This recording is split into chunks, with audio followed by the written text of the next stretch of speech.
गोविंद मेरो है, गोपाल मेरो है, गोविंद। श्री बांके बिहारी नंद लाल मेरो है, श्री बोलो गिरधर गोपाल की।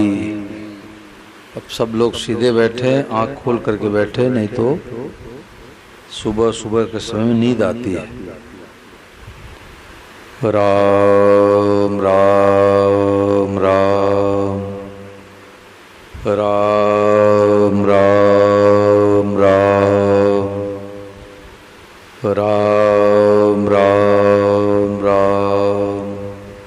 सबको राम जी राम, राम जी राम।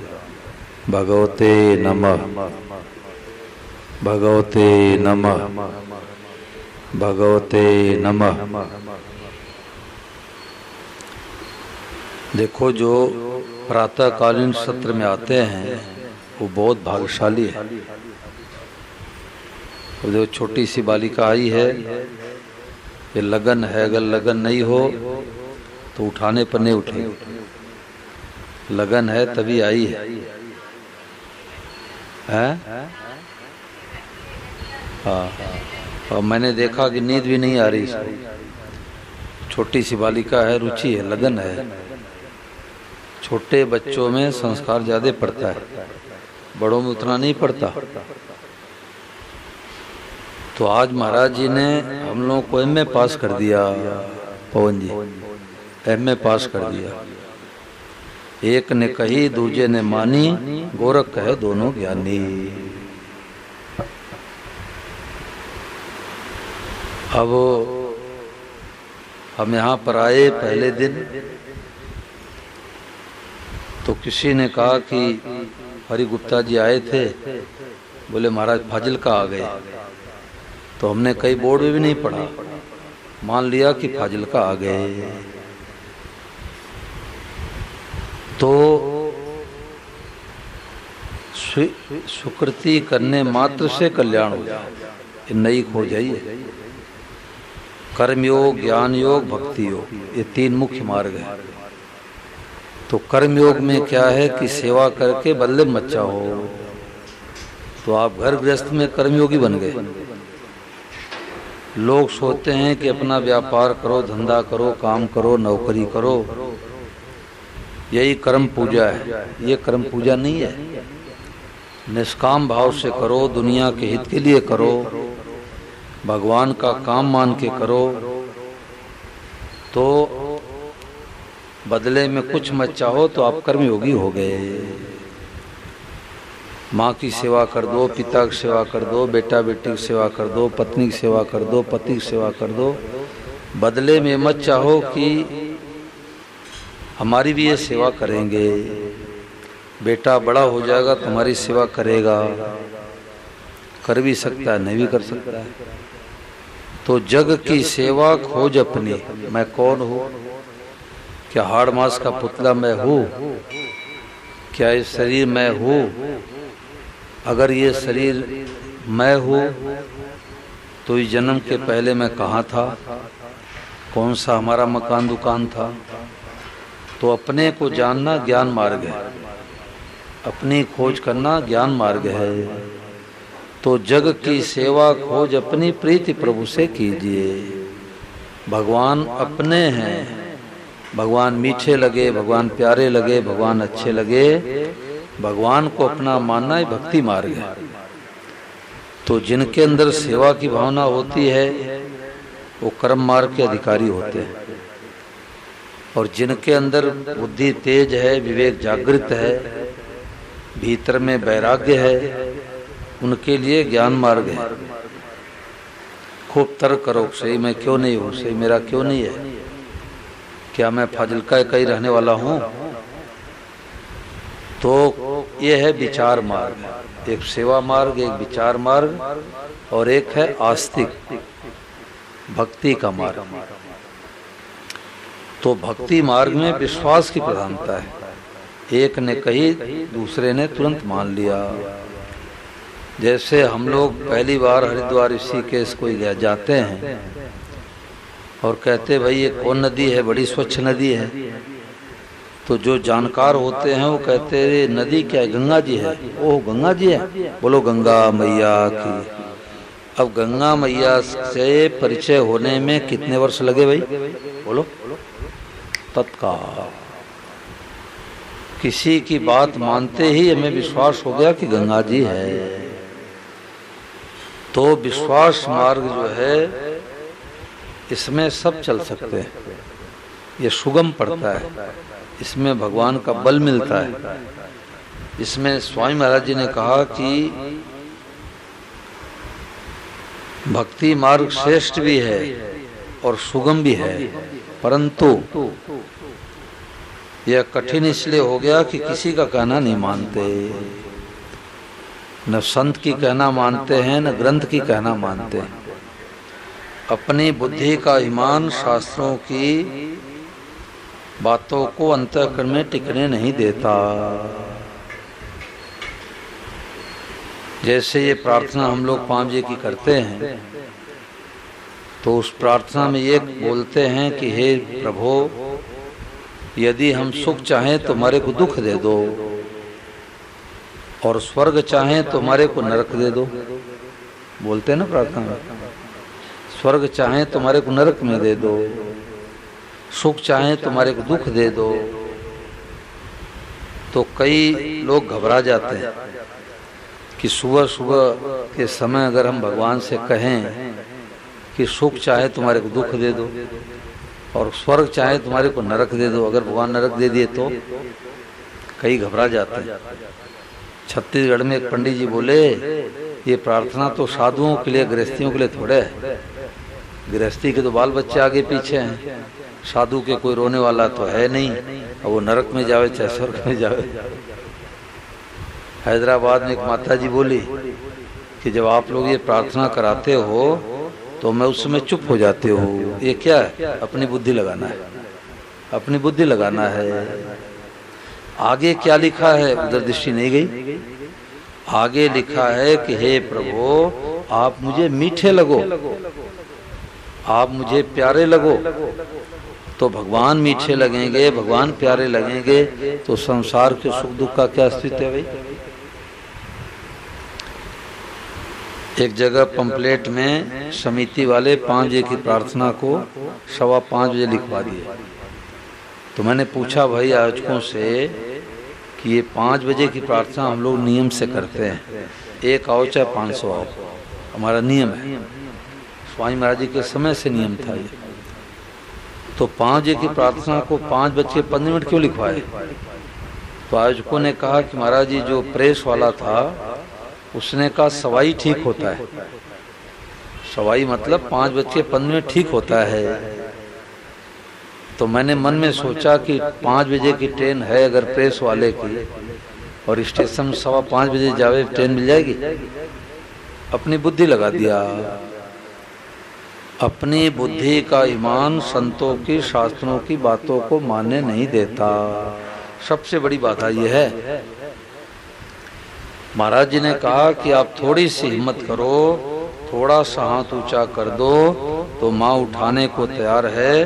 वासुदेव सर्वम कहत कुल हाँ कर दो, अपनी बुद्धि मत लगाओ। हाँ में हाँ मिलाने के सिवा कुछ करना नहीं है। ऐसा करने में क्या जोर आता है? नया कुछ करना नहीं है, नया कुछ जानना नहीं है। सब भगवान है, सब भगवान है, सब भगवान है। केवल स्वीकार कर लो, केवल इतना स्वीकार कर लो कि भगवान इस रूप से प्रकट हुए हैं। ऐसा सुगम काम कोई है नहीं, हुआ नहीं, होगा नहीं, हो सकता ही नहीं। मैं धोखा नहीं देता हूँ, ठगाई नहीं करता हूँ, विश्वासघात नहीं करता हूँ, एकदम सच्ची बात कहता हूँ। आप यह आश्चर्य मत करो कि इतनी जल्दी कैसे हो जाएगा। बिल्कुल हो जाएगा, इसमें किंचित मात्र भी संदेह नहीं है। देखो जैसे कोई आचार्य की पढ़ाई किए थे तो उनके मन में आई कि हम विदेश में जाएंगे कथा करने, थोड़ा अंग्रेजी भी सीख लें। तो अंग्रेजी के मास्टर के पास गए, बोले भाई जो फीस लेना हो फीस हमारे से ले लो, अंग्रेजी सिखा दो। मैं तो आचार्य की पढ़ाई किया हूँ, अंग्रेजी सीखना चाहता हूँ। तो अंग्रेजी के अध्यापक बोले कि कल से आप आ जाओ और 2 महीने में आपको अंग्रेजी सिखा के ट्रेंड कर दूंगा और 5,000 रुपये महीने का फीस लूँगा। आचार्य जी बोले ठीक है, कल से आऊँगा। तो अंग्रेजी के मास्टर ने क्या किया कि 2 लाइन खींच के और बीच में ऐसे लाइन खींच दिया, बोले बोलो ए। तो आचार्य जी बोले कि देखो मास्टर साहब, मैं अंगूठा छाप नहीं हूँ, मैंने भी आचार्य की पढ़ाई की है। पहला अक्षर होता ही नहीं, आ ई यू ऊ ए, कितने बाद नंबर आता है? पहला अक्षर होता ही नहीं। दूसरा बोलो, बोले बी, ऐसे करके ऐसे ऐसे कर दिया, बोले बी। बोले दूसरा अक्षर भी आता ही नहीं, क ख ग च छ ज य, फिर ब बी। अंग्रेजी के मास्टर बोले कि आचार्य जी आप बहुत बड़े विद्वान हो। बिल्कुल ठीक है, परंतु अंग्रेजी सीखना है तो हमारे हम यहाँ मिलाना पड़ेगा, नहीं तो अंग्रेजी नहीं सीख पाओगे। अब अंग्रेजी में कहते सीयूटी कट, मास्टर साहब कहते सीयूटी कट, तो विद्यार्थी बोलता सीयूटी कट। अब मास्टर साहब कहते प्यूटी पुट। अब कोई विद्यार्थी कह दे गुरुजी दोनों बातें मत कहो, सीयूटी से कट कहते हो तो पीयूटी से पट कहो, और पीयूटी से पुट कहते हो तो सीयूटी से कुट कहो, चाहे कटपट कहो चाहे कुटपुट कहो। तो क्या अंग्रेजी भाषा सीख जाएंगे? अध्यापक थप्पड़ लगा के विद्यालय से बाहर डाल देंगे। तो जैसे अंग्रेजी भाषा सीखनी है तो अध्यापक के यहाँ मिलाना पड़ता है। एक विद्यालय में गया मैं उत्तर प्रदेश में, तो 12वीं 10वीं तक के बच्चे थे। तो मैंने बच्चों से पूछा कितने बच्चे भगवान को नहीं मानते? तो 2 लड़का और 1 लड़की 3 खड़े हुए, बोले हम भगवान को नहीं मानते। हमने क्यों नहीं मानते भाई?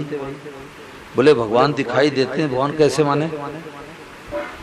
तो मैंने कहा जो दिखाई देता है उसी को मानते? बोले हाँ। मैंने कहा अमेरिका देश है? बोले है। आप लोग गए हो? बोले नहीं गए। फिर कैसे मान लिए? अमेरिका देश है, बिना गए कैसे मान लिए? बोले नक्शा में बना हुआ है तो मान लिया, फलाने फलाने के जाने से हमने मान लिया कि अमेरिका देश है। तो आपने नक्शा में देख करके मान लिया कि अमेरिका देश है, फलाने के जाने के कहने से मान लिया कि अमेरिका देश है। ऐसे हमारे संत महात्मा मीरा बाई, कबीर दास, सूरदास, गोस्वामी तुलसीदास, परम श्रद्धेय स्वामी राम सुखदास महाराज कहते हैं कि परमात्मा है, मानो। तो मैंने कहा बिजली की तारे जा रही है 3-4 खंबे में, ये बिजली इसमें दिखाई देती है क्या? नीली है कि पीली है, लाल है कि हरी है? बोले नहीं दिखाई देती। उसको छू लेंगे? बोले ना, तार को छुएंगे तो करंट लग जाएगा। तो जैसे बिजली दिखाई नहीं देती परंतु पंखे चल रहे हैं इसका मतलब बिजली है, ट्यूबलाइट जल रहा है इसका मतलब बिजली है, कूलर चल रहा है इसका मतलब बिजली है। ऐसे भगवान नहीं होते तो अन्न कहाँ से मिलता? भगवान नहीं होते जल कहाँ से मिलता? भगवान नहीं होते तो वायु कहाँ से मिलती? तो मैंने कहा हमारे पास हिंदी में लिखा हुआ लेटर है, सुना दोगे? बोले लाओ सुना दूंगा। तो मैंने कहा हमारे पास अंग्रेजी भाषा में लिखा हुआ लेटर है, सुना दोगे? बोले लाओ सुना दूंगा। तो मैंने कहा हमारे पास एक उर्दू भाषा में लिखा हुआ है, सुना दोगे? बोले ना। मैंने कहा क्यों? आप लोग 10वीं 12वीं के बच्चे हो, उर्दू भाषा तो होता ही है, पढ़ के सुना दो। बोले हमने उर्दू की पढ़ाई नहीं किया तो कैसे सुना दूंगा? तो जैसे आपने उर्दू की भाषा पढ़ाई नहीं तो कैसे सुना दोगे? ऐसे कभी गीता आपने पढ़ा नहीं, रामायण पढ़ा नहीं, भागवत सुना नहीं, कथा में गए नहीं, संत महात्माओं का सानिध्य किए नहीं और कह देते भगवान नहीं है। ये मूर्खता की पहचान है। एक लड़का विदेश से पढ़ के आया तो उसके पिताजी कोई अध्यापक के को बुलाए कि हमारे बेटे की परीक्षा लो कि इसने क्या क्या पढ़ाई किया। तो मास्टर साहब जानकार थे, परीक्षा लेकर के बोले कि देखो आपके बेटे ने तो पढ़ाई कर लिया, दो बात की कमी है, खुद तो जानता नहीं और दूसरों की मानता नहीं। बाकी कोई कमी नहीं है, दो कमी है, खुद तो जानता नहीं और दूसरों की मानता नहीं। तो हम लोगों की यही दशा है, खुद तो जानते नहीं और जो महापुरुष है उनकी मानते नहीं, यही ठगाई है। तो आज महाराज ने कहा कि सब रूपों में परमात्मा ही प्रकट हुए हैं, इसको इस बात को मान लो, एमए पास हो गए। अब कोई कहते हैं हमें तो पंखा दिखाई देता है, लाइट दिखाई देती है, खंबा दिखाई देता है, भगवान तो दिखाई देते नहीं मोर मुकुट धारण करके। तो महाराज जी ने कहा किसी के आंख में मोतियाबिंद हो जाए तो ये पंखा दिखाई देगा? तो पंखे का दोष है कि आंखों का दोष है? तो हम लोगों के आंखों में मोतियाबिंद हो गया, अपने से आसक्ति कर लिए, राग कर लिए और दूसरों से द्वेष कर लिए। तो राग द्वेष का मोतियाबिंद हो जाने कारण से जो यथार्थ वस्तु है नहीं दिखाई देती। और जो जीवन मुक्त महापुरुष हैं जिनके आंख में कोई मोतियाबिंद नहीं है, वो तो सबको प्रणाम करते को हो सब रूपम भगवान है। स्वामी महाराज जी के हाथ में रुमाल था, महाराज ने कहा ये साक्षात भगवान ही रुमाल बने हैं, इनसे प्रार्थना कर सकते हैं। महाराज जी के साथ में श्री राजेंद्र कुमार धवन जी रहा करते थे, अभी भी हैं, गृहस्थी हैं देहरादून के। तो लगभग 16 साल की उम्र में महाराज जी पास आ गए और विवाह शादी भी किए, घर गृहस्थ भी किए। तो सत्संग कराते हैं तो हम लोग उनका सत्संग सुनने के लिए जाते हैं, क्योंकि भगवान के तरफ चलने में साधु गृहस्थी का भेद नहीं है। तो उन्होंने कहा कि वाद्य स्वरम क्या है? बोले आज मेरे को किसी ने खेत में लिवा के गए, वृंदावन की बात है, खेत में लिवा के गए तो मटर की खेती हुई थी, उसमें बाली नहीं लगी थी। अब वो शहर में रहे, उनको पता नहीं कि मटर क्या होता है, गेहूं क्या होता है। तो उन्होंने कहा कि ये गायों के लिए घास बोया हुआ है क्या? तो जो साथ में जानकार गए थे उन्होंने कहा ये घास नहीं है, मटर है ये। तो उन्होंने कहा कि एक भी मटर का दाना नहीं दिखा, हमें तो घास दिखाई दिया। परंतु उन्होंने कहा मैंने मान लिया कि मटर है। तो महाराज जी उदाहरण देते कि जैसे अब कोई बंबई से गेहूं का व्यापारी आया और उसको पता नहीं खेती बाड़ी क्या होता है। अब गेहूं एक एक बित्ता का ऊंचा पौधा है। अब वो किसान से पूछता है कि ये गायों के लिए घास है क्या? तो किसान क्या कहेगा? तुम्हारी आंखें फूटी हुई है, ये गेहूं है। बोले गेहूं का एक भी दाना दिखा दो, अगर गेहूं है तो एक दाना दिखाओ। क्या किसान दिखा सकता है? परंतु किसान को विश्वास है कि नवंबर के महीने में, दिसंबर के महीने में गेहूं बोया था और जो हरा हरा दिखाई देता वो गेहूं ही है, और अप्रैल के महीने में गेहूं निकलेगा। किसान को पूरा विश्वास है। तो व्यापारी तो कहता हमारे आंखों में धूल झोंकते हुए तो घास है, हरा हरा घास है, और किसान कहता है गेहूं है। ऐसे गीता में भगवान कहते बीजम माम सर्वभूतानां, संपूर्ण चीजों का बीज मैं हूँ, ये जगत का बीज मैं हूँ। तो ये जो संसार है भगवान की खेती है, नीली पीली लाल हरी अच्छी मंदी जो भी है ये भगवान की खेती है। अब हम कहते हैं कि हमारे को दिखाई नहीं देता, तो संत महापुरुष याद दिलाते हैं कि बीजम माम सर्वभूतानां, ये बीज कौन है? परमात्मा। तो वृंदावन में सत्संग हुआ तो श्री धवन जी ने कहा कि भाई कार्यक्रम समापन के समय था, 7वां दिन था और एक वक्ता बोल रहे थे। तो उन्होंने कहा भाई माइक दो, एक बात रह गई मेरे को सुनाने के मन में तो थी परंतु मैं भूल गया। तो उन्होंने 1 मिनट 30 सेकेंड का सत्संग सुनाया। तो 1 मिनट 30 सेकेंड का सत्संग आप लोगों को सुनाने जा रहा हूँ। तो उन्होंने क्या सुनाया? उन्होंने कहा कि 3 बजे प्रातः काल स्वामी महाराज जी कमरे में हमारी ड्यूटी थी जाने की, सर्दी गर्मी बारिश कोई भी समय हो, 3 बजे प्रातः काल महाराज जी कमरे में जाता था।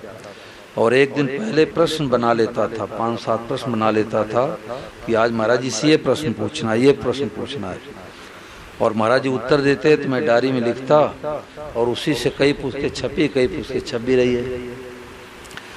तो श्री धवन जी ने कहा कि जब मैं महाराज जी के कमरे में गया तो महाराज जी बड़े प्रसन्न थे और बोले कि वासुदेव सर्वम जो है ये भगवान की कृपा से बातें बैठती है, कृपा साध्य है, ये उद्योग साधने कृपा साध्य है। तो श्री धवन जी ने तुरंत कहा कि जब कृपा साध्य है, अपने बल से, पुरुषार्थ से, भजन से, साधन से ये बातें नहीं बैठती, ये भगवान कृपा से बैठती है। तो जब भगवान कृपा करेंगे तो बात बैठेगी।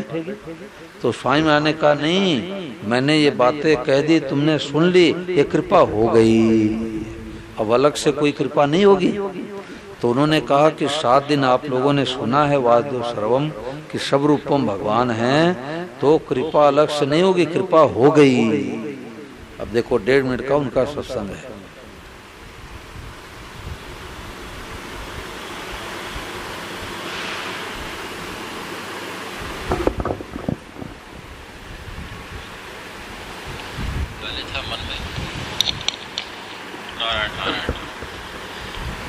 पहले मन में कहने की थी, लेकिन वो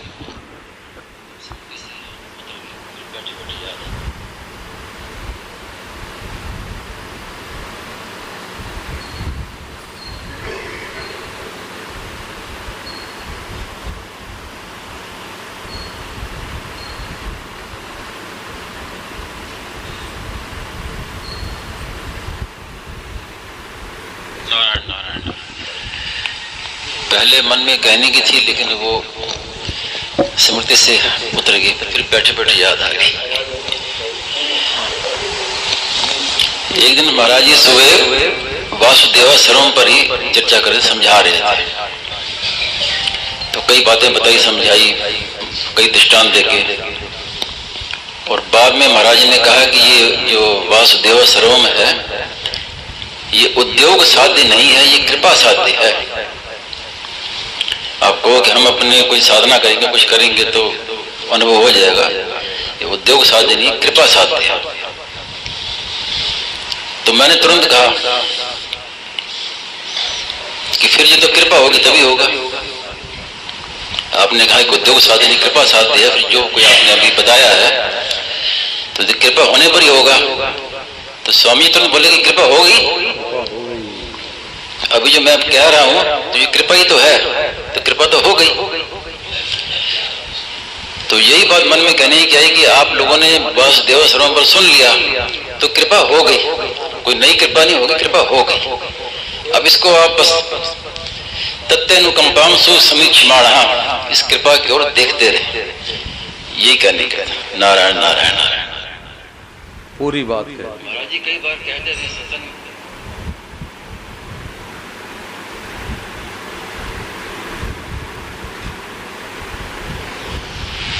तो मुख्य बात कहने की जो वासुदेव सर्वम सिद्धांत है यही सबसे ऊंचा, और इसी के बल पर विश्व में भारत का नाम होगा। जी महाराज जी ने ये बात की, भविष्य में जब भी होगा तो इसलिए।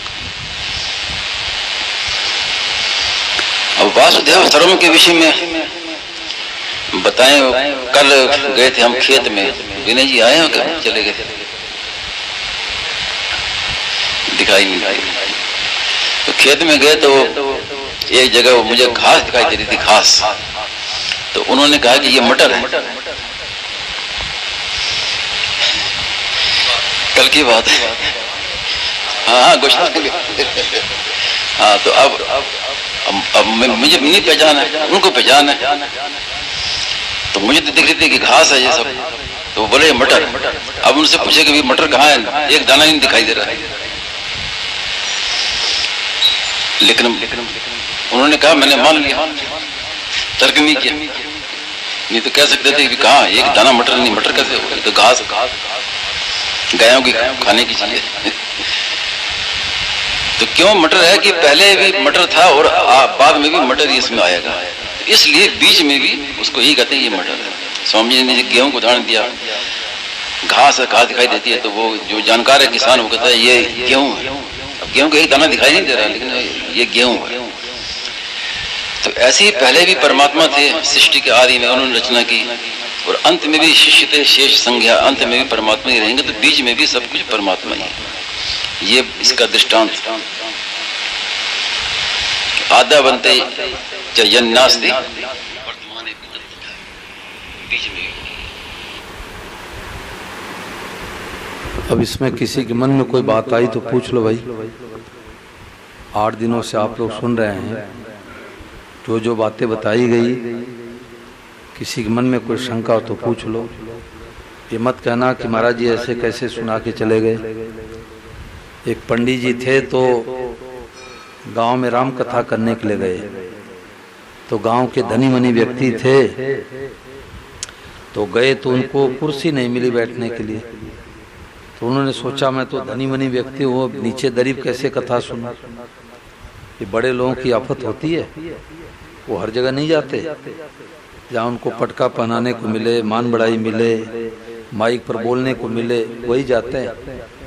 इसलिए असली लाभ से वो वंचित रह जाते हैं। तो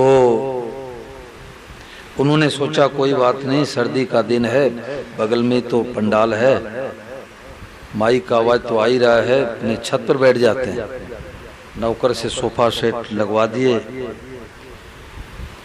और 9 दिन की कथा थी तो 7 दिन कथा सुने। 7 दिन कथा सुने तो कभी नौकर आके बात पूछे, कभी वो पोता आ जाए, कभी पत्नी चाय लेके आवे, कभी अखबार पढ़े, कभी कथा सुने। तो आधी कथा सुनी, आधी कथा नहीं सुनी। तो उन्होंने सोचा कल अंतिम दिवस है कथा की, चलो पंडित से प्रार्थना करूंगा कि थोड़ा पग फेरा कर दो घर में। तो पंडित कथा जब पूरी हो गई, बोले पंडित जी कल आपका भोज भंडारा हमारे यहाँ रहेगा। 1 कुंतल बाजरी, 1 कुंतल चावल, 1 कुंतल मक्का हमारी तरफ से और 5100 रुपये दक्षिणा रहेगी। पंडित ने चेलों से कहा भाई नाम लिख लो चौधरी साहब का। तो जब सब लोग गए, गांव वाले बोले चलो भाई पंडित जा रहे हैं, राम राम तो कर लें। तो पंडित जी ने कहा कि भाई 9 दिन राम कथा सुने हो, किसी के मन में कोई शंका हो तो पूछ लो। तो लोगों ने कहा महाराज जी आपकी कथा इतनी सरल थी, छोटे छोटे बच्चे पकड़ लिए। तो चौधरी साहब बोले कि हाँ महाराज आपकी कथा बहुत सरल थी, परंतु एक बात समझ नहीं आई। पंडित बोले कि अभी तुम आपके घर पर ही बैठे हैं। चौधरी साहब क्या बात समझ नहीं आई, पूछ लो। तो चौधरी साहब बोले कि पूरी राम कथा सुन आ गई, एक ही बात सुन नहीं आई कि राम जी और रावण में राम जी राक्षस थे कि रावण राक्षस था।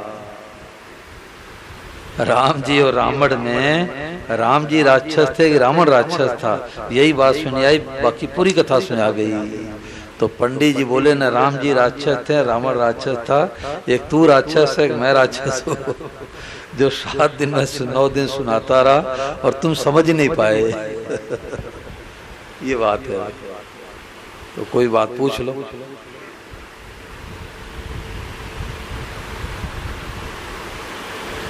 असली बात यही है, सबसे अंतिम बात यही है, सबसे सुगम, सबसे श्रेष्ठ।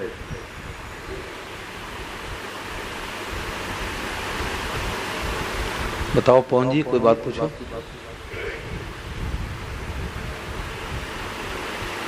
आपके ऊपर भगवान की बड़ी विशेष कृपा है, परंतु ढिलाई मत करो। 3 दिन से मैं आपको फोन मिलाता रहा कि कभी नागा ना हो, और कल इतनी बढ़िया बात चली कि आपकी कई बार याद आई। ये 5 जगहों से खूब 5-5, 7-7 साल सत्संग किए हैं। ये 5 गुरुओं से जुड़े थे, परंतु संतुष्टि नहीं हुई। ये भगवान कृपा है। इनको स्वामी महाराज जी की बातें मिली और लगे, अब लग जाओ। शहर में 100 डॉक्टर हैं, परंतु जो सबसे स्पेशलिस्ट डॉक्टर है उसी की दवा खाओ। तो परम श्रद्धेय स्वामी राम सुखदास जी महाराज जो संत हुए, इतनी लंबी लाइन खींच दी कि अपने आप दूसरी लाइन छोटी पड़ गई। कभी फोटो खींचने नहीं दिया, 1 रुपये बैंक बैलेंस नहीं किया, कोई चेला चली बनाया नहीं, और मोटी मोटी ग्रंथ लिख दिए, ऐसी पुस्तकें लिख दी, ऐसी बातें बता दी। तो आंख मूंद के दवाई खाओ। आँख मूंद के दवाई खाओ। बोलो, इसमें कोई बहनों के मन में कोई बात है पूछो भाई।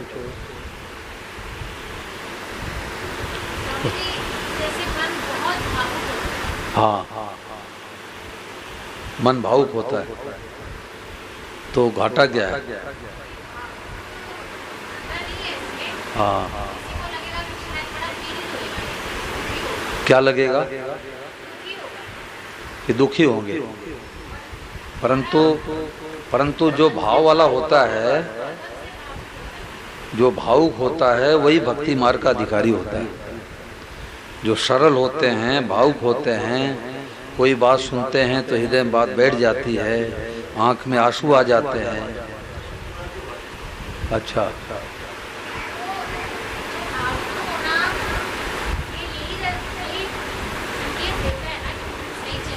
हाँ, बिल्कुल ठीक है। कई लोग बातें सुनते हैं तो उनके रोंगटे खड़े हो जाते हैं। तो ये लक्षण है, ये भक्ति मार्ग के अधिकारी का लक्षण है। और ज्ञान मार्गी का हृदय कठोर होता है। ज्ञान मार्ग पर चलने वाले का हृदय कठोर होता है और भक्ति मार्ग में चलने वाला का हृदय कमजोर होता है। ये फर्क है। वो विश्वास कर लेता है। स्वामी महाराज ने लिखा है पुस्तक में कि ज्ञान मार्गी का जो स्वभाव होता है रूखा होता है, रूखा वो अपने मस्त रहता है। और भक्ति मार्ग वाला सरल होता है, वो दूसरे के दुख को देख के पिघल जाता है। ये भक्ति मार्ग वाले की पहचान है। पर दुख दुख सुख सुख देखे पर, ये रामचरित मानस से आया है कि दूसरे के दुखदायी परिस्थिति को देख के दुखी हो जाए और दूसरे के सुखदायी परिस्थिति को देख के सुखी हो जाए, वो संत होता है। संत हृदय नवनीत समाना, मक्खन के समान कोमल होता है। अब लोग कहें कि ये पागल है तो कहने दो। मीराबाई को पागल नहीं कहा क्या? मीराबाई ने कहा कि पात जीव पेली पड़ी रे लोग कहे पिन रोग, और छाने लागन में किया रे पिया मिलन की जोग। बाबुल वैद दिखाइया पकड़ दिखाई मेरी बाँ, मूरख वैद मरम नहीं जाने करक लेजे माए। दर्द के मारे बन बन डोलू वैद मिला नहीं कोय, और मीरा के पीर मिटे जब वैद सावलिया हो। मीरा को कितना त्रास दिया उसका देवर राणा, परंतु मीराबाई कह रही कि राणा पहले क्यों नहीं अटकी? अब तो लागी गोविंदा से प्रिय, बाल पने में मीरा के ने गिरधर लाल मिताई। अब छोड़े तो छूटे नहीं लगी लगन बरियाई। अब हमारे हाथ की बात नहीं है कि मैं गिरधर गोपाल से प्रेम करना छोड़, हमारे हाथ की बात नहीं। बचपन में जब गिरधर गोपाल से प्रेम करना चाहा और तू मना कर देता तो मैं मान जाता। अब हमारे हाथ की बात नहीं है। ये कई जन्म जन्मांतर का प्रेम होता है। हरियाणा हिसार में एक घर में गया तो 4-5 साल की बालिका थी। तो घर वाले बोले कि इससे पूछो महाराज, कन्हैया तुम्हारे क्या लगते हैं, राम जी तुम्हारे क्या लगते हैं? तो मैंने पूछा तो उसने कहा कि कन्हैया मेरा बेटा है। अब 5 साल 4 साल की बालिका के अंदर कहाँ से भाव आया? तो मैंने कहा पूर्व जन्म में इसने संबंध जोड़ा था, पूर्व जन्म में इसने संबंध जोड़ा था, तो इस जन्म में सत्संग मिलते ही पट से बात जुड़ गई। तो कई जन्म जन्मांतर का होता है। कई बच्चे बचपन से भगवान में लग जाते हैं और कई बूढ़े होकर के भी नहीं लग पाते। तो क्यों? क्योंकि जन्म जन्मांतर से जो लगे होते हैं वो सत्संग मिलते ही लग जाते हैं। और कोई भूत प्रेत बने थे, भगवान ने उनको मनुष्य दे दिया कृपा करके। अब उनका मन लगता नहीं, भगवान नहीं लगता। अखबार में लग जाएगा, टेलीविजन में लग जाएगा, भगवान में मन नहीं लगेगा। ये बात। तो अच्छी अच्छी पुस्तकें पढ़ो और रोजाना घर में सत्संग करो, तो भगवान की कृपा से सब ठीक हो जाएगा। संबंध केवल भगवान से जोड़ो। सत्संग की कल 3 सार बातें बताई गई कि पहली बात है प्रभु से संबंध जोड़ना। बिना संबंध जोड़े वाद्य स्वरूप नहीं दिखेगा। बिना संबंध जोड़े ये बातें बैठेगी नहीं। और दूसरी बात है सब रूपम भगवान को देख के क्या कहना? भगवते नमः। और तीसरी बात कि अपने ऊपर सदैव भगवान की कृपा को देखना। महाराज जी का एक स्टिकर बना है, कि जीवन मुक्त महापुरुष मिल गए तो भगवान ने अपना कलेजा निकाल के दे दिया। तो ऐसे जीवन मुक्त स्वामी महाराज जी की बातें पढ़ने सुनने को मिल रही है, भगवान ने अपना कलेजा निकाल के दे दिया। बोलो गिरधर गोपाल की।